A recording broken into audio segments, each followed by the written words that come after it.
আসসালামু আলাইকুম। ফোনটার কাস্টমারের কথা ছিল যে ভাই আমি গতকালকে চার্জিং পোর্ট লাগাই নিয়েছি এক দোকান থেকে, কিন্তু চার্জটা ভালোভাবে হচ্ছে না। তো পরবর্তীতে আমি যখন চাপাচাপি করতে লাগলাম, চার্জিং পিনটা অলরেডি ভেঙে গেছে। তো আপনি একটু চার্জিং পিনটা ভালোভাবে লাগাই দেন। তো আমি বললাম যেহেতু সমস্যা নেই, কালকে লাগাই নিয়েছেন, আপনার তো এটা লস লেগে গেল।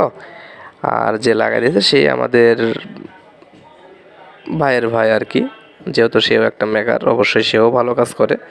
তো সমস্যা নাই, আমি আপনাকে যে লাগাই দিছে তার থেকে কিছু টাকা কম দিয়ে আমি লাগাই দিচ্ছি, সমস্যা নেই। তো বলে যে ঠিক আছে ভাই, তাহলে সমস্যা নেই, আপনি লাগাই দেন। পরে আমি চার্জিং পিন লাগাতে যখন লাগলাম, তখন কাস্টমার বলতেছে ভাই পিনের মধ্যে কোনো রকম আছে কিনা। বললাম যে হ্যাঁ, পিনের মধ্যে তো অবশ্যই রকম আছে, কিন্তু তারপরেও আদার অ্যাক্টিভিটিটাই মেন। আমরা যদি চার্জিং পিনটা ভালোভাবে না লাগাই, সেটা আপনার হালকা চাপে দেখা যাচ্ছে যে খুলে যাবে। তো বলেছে আমি তো বেশি একটা যে চাপ দিয়েছি তা না, অল্পতেই খুলে গেছে। তো যাই হোক, আমার জিএসএম ভাইদের কাছে এতটুকু কথা, সেটা হচ্ছে যে আপনারা যখন চার্জিং পিনটা লাগাবেন তখন চারিদিকটা ভালোভাবে দেখবেন যেন চার্জিং পিনের ঝালাইটা ভালোভাবে লাগে। এখন আমি চার্জিং পিনটা যখন উঠাইলাম তখন দেখলাম যে ঝালাইটা ভালোভাবে দেয়নি, নিচে কোনো ঝালাই নেই। দুই কানেতে যে পিন থাকে এটাতে কোনো ঝালাই নেই। তারপরে 5টা লাইন আছে, সেই 5টা লাইনেরও কোনো ভালোভাবে ঝালাই নেই। তাহলে চার্জিং পিনটা থাকবে কার উপরে? শুধু রজনীর উপরে তো চার্জিং পিন থাকবে না, তাই না? এই হচ্ছে বিষয়।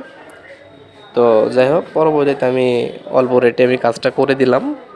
করে দেওয়ার পরে কাস্টমার অনেক খুশি। তো বলতেছে যে ভাই সমস্যা নেই, এখন থেকে আমি আপনার কাছে আসবো। তো যার কাছ থেকে লাগাই নিয়েছিলাম সে বন্ধু মানুষ ছিল, এই কারণে আমি ওনার কাছে লাগাই নিয়েছিলাম। তো যাই হোক, এটা কোনো বড় বিষয় না। তো সবাই ভালো থাকেন, সুস্থ থাকেন। আসসালামু আলাইকুম।